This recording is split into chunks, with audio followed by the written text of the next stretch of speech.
Tapi ada Dan yang lucu dok, karena botol nyimpennya biasanya kan udah takarannya, iya, ih pengennya penuh, kurang pengennya penuh gitu ya, padahal produksinya kan belum tentu sama dengan iya betul. Jadi botol. hasil pompa itu tidak menggambarkan apa yang di dalam payudara. Ah, Seringkali orang punya pompa bagus pun belum tentu bisa pakainya dok. bisa kosong, apa Iya, gitu belum jadi tentu ya. memang ada teknik skillnya lagi. Hmm. Ritme pompanya, pencetan-pencetan itu tuh ada kayak ibarat kayak rumusnya gitu loh. Maksudnya Hmm. tekniknya tuh harus dipelajari.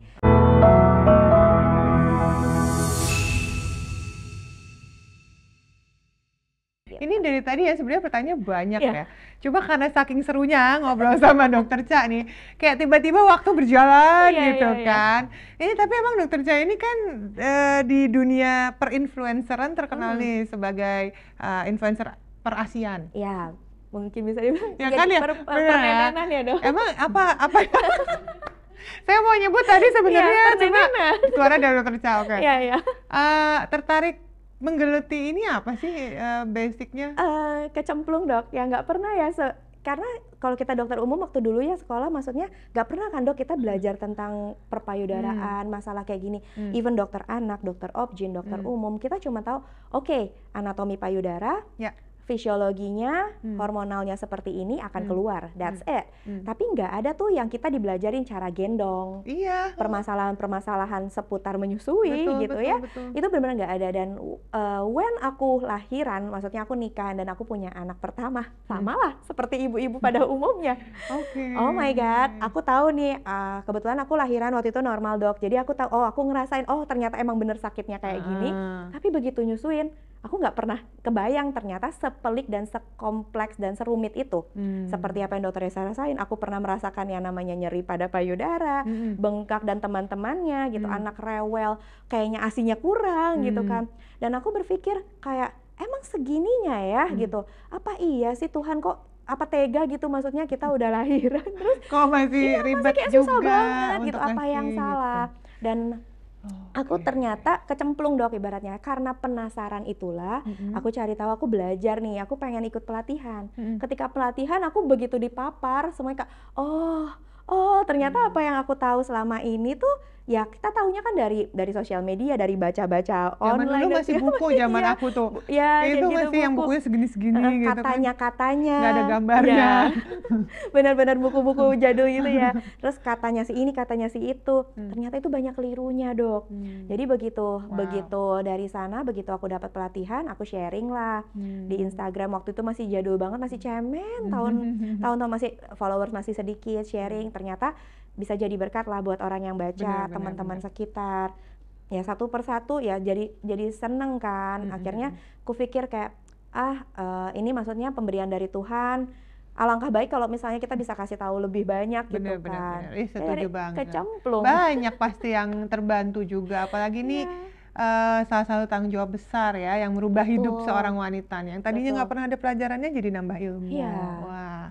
Tapi memang dari selama ini pengalamannya dokter Cha, keluhan terbanyak dari ibu-ibu selama menyusui itu apa? Oke. Keluhan terbanyak adalah perasaan ASI tidak cukup. Oh, itu paling Ya, banyak paling ya? banyak ya. Jadi rata-rata yang datang, dok, ASI saya kayaknya nggak cukup. Saya ada campur sama yang lain, anaknya kalau netek ke saya atau nangis melulu, rewel melulu.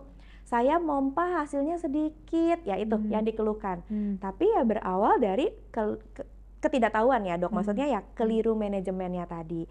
Awal-awal lahiran di mana perut lambung bayinya masih segede gundu, segede kelereng, yang minumnya paling belum nyampe 1 sendok teh pun belum nyampe. Jadi produksi kolostrum yang cuma berupa tetesan. Biasa kita kalau pakai speed 1 mili belum tentu cukup dok. Belum nyampe. 0,8 aja biasanya kalau di hari 1 kedua. Dan itu yang bikin struggling ya, mama-mama atau ibu-ibu tuh langsung kayak, aduh gimana nih nggak keluar ASINya nggak ada, apa iya cukup gitu-gitu kan. Dan hal-hal seperti itu yang biasanya jadi keluhan utama. Dan ketika mereka lihat hasil perahnya cuma sedikit, padahal sebenarnya ketika datang kita lihat, kita pantau, kita koreksi posisi dan segala macamnya, begitu diperiksa payudaranya ASINya mumpuni dok, ASINya cukup. Tapi karena ketidakpahaman itulah yang waktu hamil nggak belajar, maksudnya nggak cari duluan, jadi clueless gitu. Nah ini yang jadi permasalahan paling utama. Yang kedua, Ada lagi. Yang kedua soal yang tadi sakit-sakit itu, tapi ya Sakit-sakit. karena balik lagi posisinya nggak Posisi tepat. bisa diperbaiki. Mm-mm. Nah, berkaitan dengan tadi, Iya. berarti kan banyak orang yang mengeluhkan ASINya kurang, Iya. nggak keluar, Mm-mm. serat segala macam, terus akhirnya dikombinasi minumnya Mm-mm, gitu. mm-mm. Nah, itu gimana solusinya yang sebenarnya yang harus dilakukan? Oke. Jadi sekarang ini tuh apa ya? Kadang-kadang ya perasaan atau merasa ASI tidak cukup atau ASI tidak keluar itu kan berdasarkan subjektif dok, Iya. perasaan ibunya Heeh. karena anaknya nangis, Mm-mm. ya apalagi waktu awal-awal kelahiran, Bener. di mana anak baru lahir itu baru pindah rumah dok 9 bulan, ya kan? Kita kadang lupa nih bahwa anaknya tuh sebenarnya bukan cuma karena nenen atau ASI Nah, susu doang. dan anaknya Mm. bahasanya cuma bisa dengan nangis. That Dia belum is. bisa ngomong kayak kita, belum bisa Betul, curhat, belum iya. bisa gibah, ya Nah, kan? Jadi mamanya panik duluan, orang tua panik, apalagi kalau ada keluarga lain, misalnya kayak mertua, nenek-nenek si bayi gitu ya. Aduh itu nangis melulu, padahal mungkin nangisnya kedinginan dan lain-lain. Pengen Nah, digendong aja. ya apa itu tuh gitu kalau ya. misalnya dibilang karena tidak keluar, selama saya berpraktek sebenarnya pasti keluar dok. Kecuali, jadi kalau misalnya dari penelitian sendiri sebenarnya 90% sampai 95%-an tuh tingkat ASI, punya ASI setiap ibu tuh pasti ada. Even ibunya mau merokok, ibunya punya keluhan-keluhan lain sebenarnya pasti keluar. Cuma gimana banyak sedikitnya itu yang bervariasi ya.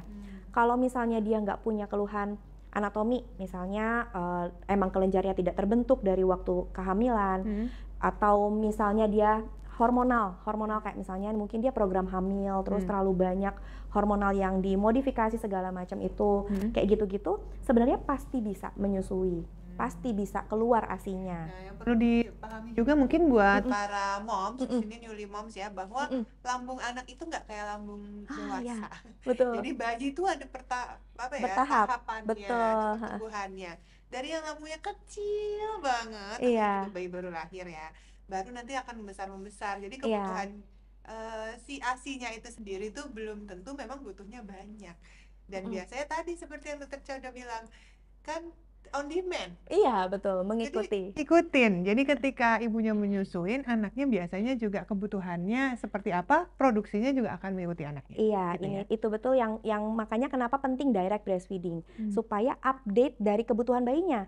Karena yang perlu diingat, orang selalu bilang ASI itu supply on demand gitu ya. On demand-nya itu seperti apa? Demand-nya kadang kita lupa, bukan demand pompa-pompa, bukan demand kulkas.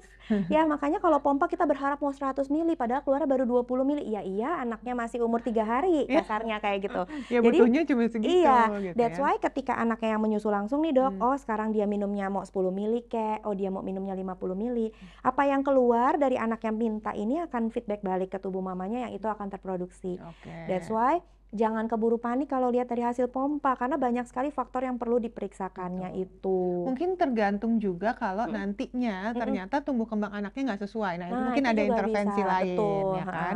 Jadi Jadi, nggak memutuskan sendiri lah betul, intinya. betul. Tetap harus sesuai dengan maksudnya indikasi medisnya. Jadi memang bukannya tambahan atau yang lainnya ini menjadi racun, enggak. Kita juga punya tekniknya dok. Jadi kalau misalnya mix nih, kita biasa sebut mix ya. Dok, Oke. ASI plus ada tambahan gitu karena mau ngejar gitu kan. Oh ini bisa karena kita mau pancing produksinya supaya lebih banyak. Kita bisa punya alat namanya SNS gitu, lactation aids gitu dok. Semacam botol atau biasa pakai NGT gitu ya. Aduh peragaku ada di sana gemes juga nih ya. Boleh diambil ya boleh peraganya diambil. ya. Jadi Coba yang lagi makan. ya. Jadi ada satu macam seperti botol gitu ya, dipasangkan selang. Oke, maaf. Coba sini aku ambilin. Oh maaf dok, aduh, iya. Terima kasih. Banyak nih Tas ajaib. perlengkapan peras. Tas ajaib Dokter Cha. Banyak yang perlu dikeluarin. Jadi ada namanya itu, sorry, ini untuk yang gambaran itu dok, lambung. Oh ini ternyata ukuran lambung. Ukuran Betul. lambung bayi baru lahir itu cuma segini. Iya. Kecil banget. Jadi kalau dari lahir mungkin ngerasa nggak cukup, padahal butuhnya cuma segini sekali minum. Jadi masih bertahap ya, 1 hari sampai 3 hari kurang lebih dok yang kelereng. Ini 1 sampai 3 hari, ini 3 sampai 5 hari. Yang hijau 3 sampai 5 hari. Iya. Yang ini yang merah? Yang kuning ya, kayaknya lebih besar yang apa? Iya, ini bener, turun. Iya, yang merah ini kurang lebih 5 sampai 7 hari. Ini 7 sampai 10 hari. Ya, Nah, jadi gitu. bertahap. Makanya ada namanya istilahnya growth spurt. Ya, Nah, berubah kan, semakin besar ya pasti permintaannya semakin banyak. oke. Nah, untuk yang solusi Iya. nge-mix itu bisa pakai alat seperti ini, Dok. Oh, Jadi kalau wow. kita dulu kalau belum punya anak ini pakai NGT. Iya tahu Nah, NGT. pakai NGT Tiba-tiba, ditempel di nenen. I see. Jadi susu tambahan atau misalnya ada ASI perah lah Heeh. ibaratnya. Misalnya kita mau kejar pakai ASI perah. Hmm. Kita pakai di sini. Nah, ASI perahnya itu nempel masukin di sini. Hmm. Anaknya tetap direct breastfeeding I tapi see. minumnya juga dari sini. Ya, ya, ya, Dengan ya, ya. demikian dia tetap stimulasi payudara untuk tetap mengeluarkan ASI dan dari sininya tetap keluar juga. Jadi memenuhi kebutuhannya jadi lebih ekstra gitu Betul, betul, kan. betul. Dan Ada solusinya. iya, jadi jangan langsung panik, Mam, gitu ya. Jadi Selalu benar-benar ada solusi. ada bantuannya gitu. Dok, Cak, Yes. ngomong-ngomong, emang kesadaran ibu-ibu zaman sekarang nih, terutama di Indonesia ya, untuk pemberian ASI eksklusif nih gimana sih sekarang? Tahun-tahun terakhir ini udah makin bagus ya, Dok ya. Mungkin karena ya dunia sosial media begitu gencar, Benar. trennya itu puji Tuhannya jadi berbondong-bondong pengen banget bisa ASI. Jadi makin open lah, open minded gitu ya. Nggak kayak dulu lagi. Meskipun di beberapa kalangan pasti ada, udahlah aku sama aja gitu kan pakai yang lain. Sebenarnya ya kalau dibilang sama aja, ya nggak sama pasti ya. Pasti nggak akan pernah sama karena sampai detik ini berbagai penelitian pun nggak akan pernah bisa nyaingin buatan Tuhan dari segi yang kenapa sih mau ASI, Dok? Ayo dokter, kalau kita biasanya ditanyain, iya dok mau ASI. Karena katanya kan antibodinya paling bagus. Betul, Ya, itu sih utamanya. terutama karena si antibodi ini atau yang tadi orang bilang bisa jadi obatnya, anaknya nggak usah langsung buru-buru, maksudnya kayak bisa lebih baik lah gitu imun tubuhnya, karena ada sel hidup di sana di ASI dan sel yang lainnya ini tuh nggak punya, dan oleh karena itu orang tuh pengen banget ditambah situasi lingkungan hidup kita kayak kemarin pandemi COVID segala macem, Dok, ya kan imun tubuhnya tuh bisa jauh lebih baik dengan adanya pemberian ASI. So orang-orang sekarang udah mulai bagus lagi ya gitu ya, trennya itu pengen banget bergelut ASI, cuma kadangkala masih salah jalur gitu ya, yang kayak misalnya berpikir bahwa oh ya udah nggak usah direct breastfeeding, yang penting pompa-pompa saja, atau oh ya udahlah sedapatnya aja tanpa mau maksudnya berusaha lebih, mau coba datang cari tahu apa sih kendalanya, biasanya kayak gitu. Tapi gitu ya. overall udah bagus sih, Dok.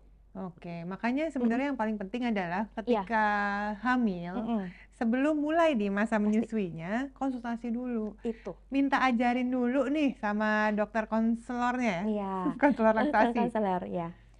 Itu untuk konselor menyusuinya supaya kita diajarin caranya gimana. Nanti kalau kurang tuh bagaimana, kalau bengkak nanti diapain gitu ya.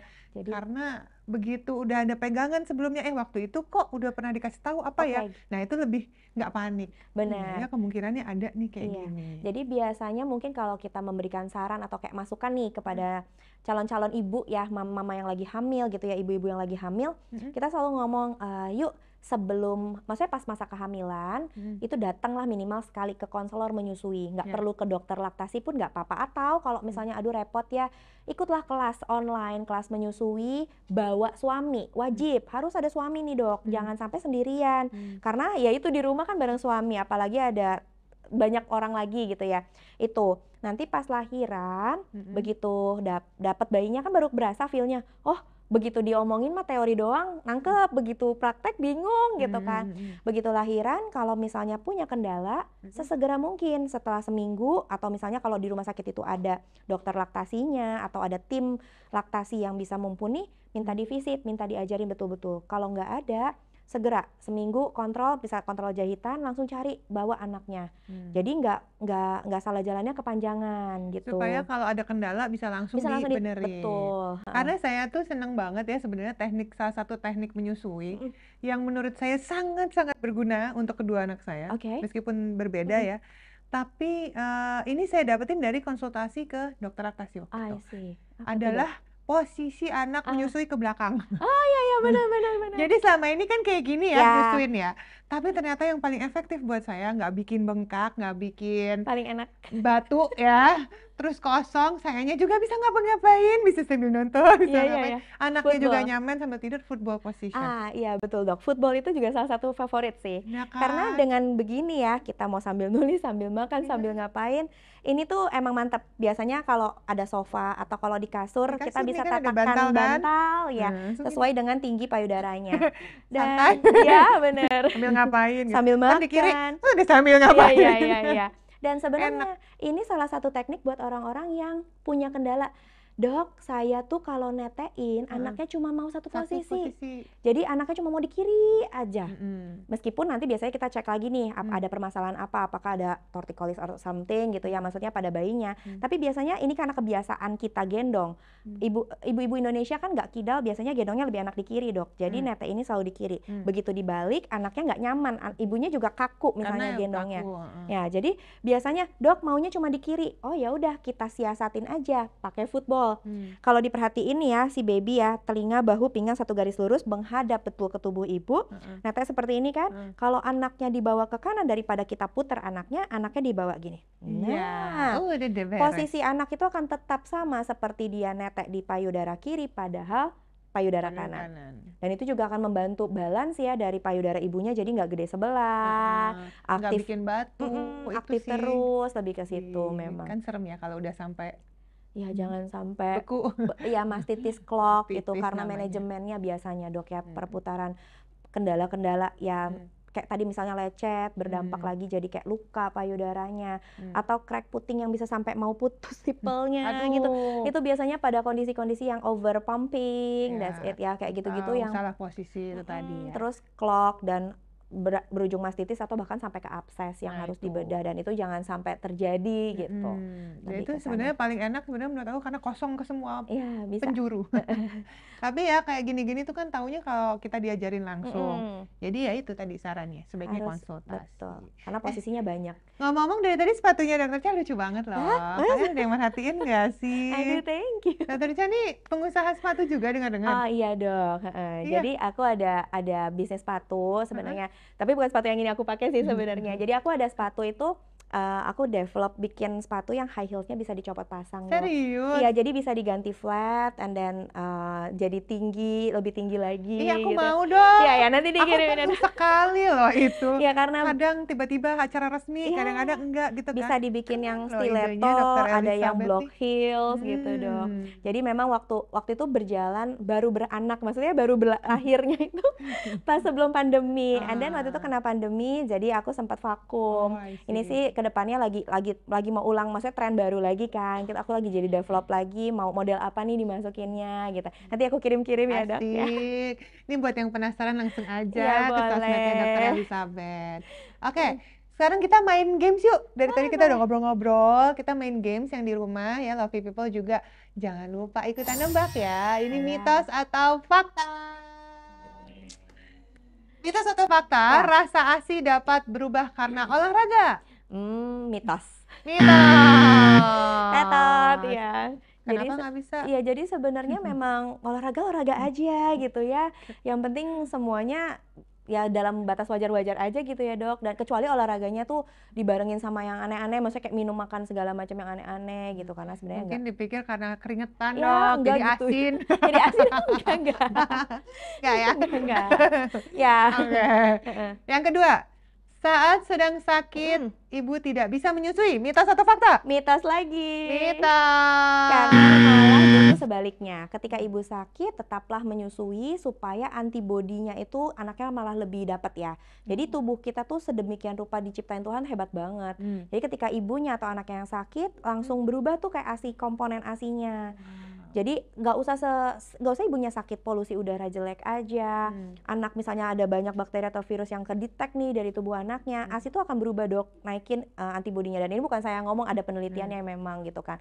Jadi kalau dibilang jangan malah nyusuin, itu mitos sih. Tapi yang paling penting ibunya tetap harus jaga kesehatan ya. Betul. Minum, makan, obat segala macam. Dan kalau misalnya ibunya sakitnya ISPA nih dok, penyakit pernafasan yang atau menular ya. Pas lagi nyusuin jangan sengaja dibatukin anaknya gitu Pakai kan. masker. Pakai masker, benar-benar cuci tangan dulu, bersih-bersih dulu kayak gitu. Jaga kebersihan. Kalau bisa pakai ini apron. Ya, Jadi boleh, nggak langsung benar-benar interaksi nggak ya langsung kan. berinteraksi Dengan bisa. si anaknya itu bisa membantu. Setuju, benar. Tapi ya konsultasi ke dokter, ada beberapa obat yang memang nggak bisa diberikan pada ibu menyusui. Jadi kalau sakit jangan nanya tetangga ya, Ya, obatnya apa. jangan Tanya katain. dokternya karena bisa bilang, Ya. saya lagi menyusui, sebaiknya Heeh. obat apa yang dikonsumsi. Iya, karena ada satu obat flu malahan yang justru jadi penekan produksi Produksi ASI. Ya ASI, itu yang sayang kan, bahaya, jangan. bahaya. Iya. Oke, next. Mitos atau fakta?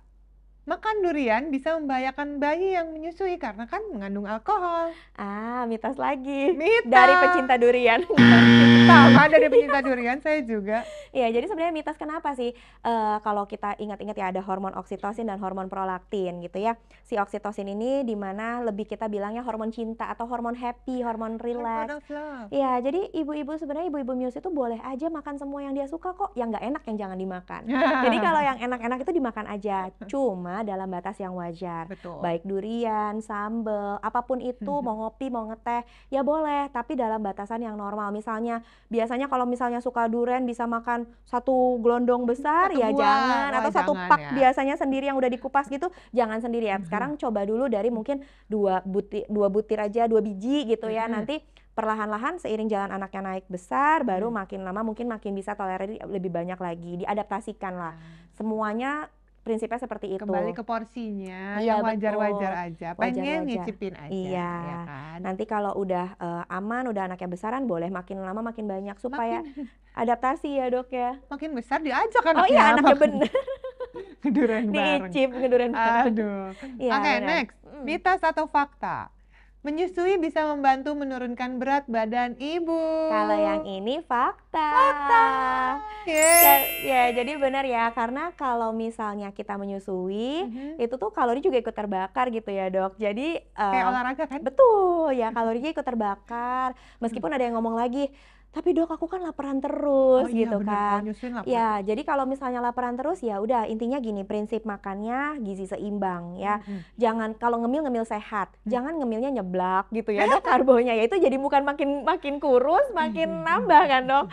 Jadi benar-benar ya disesuaikan lah gitu ya. Jadi kalau misalnya ditanya apakah benar memang bantu menurunin, yes, exactly, benar. Iya, Fakta. karena bakar kalori. Cuma kalori yang diintake juga jangan berlebihan. Iya, kan? jangan salah pilih makanan cemilan. yang sehat-sehat, yang kalorinya nggak terlalu tinggi. Ya, Oke. betul. Oke, Dokter Elizabeth, boleh nggak nih dikasih pesan-pesan nih terakhir untuk para moms yang saat ini sedang mengasihi? I see. Untuk pesan-pesannya untuk semua ibu yang lagi mengasihi, semangat terus, jangan patah semangat nih, terus jangan ngerasa sendirian gitu ya. Jangan lupa bahagia juga. Intinya kalau misalnya punya kendala apapun, dicarilah bantuannya. Sekarang bantuannya udah luar biasa banyak banget yang bisa dikonselingin online gitu ya. Bisa datang ke banyak dokter laktasi, konselor menyusui gitu. Dan tetap ingat sih, apapun yang kita lakukan sekarang demi kebaikan bayinya gitu ya, dan itu akan berdampak sangat baik nantinya. Jadi bukannya sia-sia. Dan satu lagi ya, ibu-ibu tetap harus berhak bahagia gitu. Jangan lupa kalau misalnya lagi lelah, lagi capek gitu ya, jangan lupa buat tetap me time, happy bilang sama suami, dukungan support sistemnya harus tetap ada gitu ya. Suami-suami kalau misalnya ada yang nonton ini juga, disayang-sayang istrinya gitu ya, dikasih tambah jajanan buat ganti baju, beli baju-baju menyusui misalnya, supportnya harus ada. Begitu juga dengan lingkungan keluarga sekitar. Mungkin itu sih dari saya. Salam mengasihi terus. Semangat mengasihi semuanya. Dan ingat ya, semua ibu adalah ibu yang hebat. Jadi tetap terus semangat, be positif, dan semua yang dilakukan pasti akan memberikan hasil yang terbaik juga. Thank you Dr. Elizabeth. Kembali kasih sama-sama. Thank you juga untuk semuanya lovely people yang udah menyaksikan. Jangan lupa untuk subscribe channelnya, di like dan dikasih komen. Mau bahas apa lagi sih di channel selanjutnya? Dan kalau ada pertanyaan boleh ditulis di situ. Thank you semuanya. Bye-bye.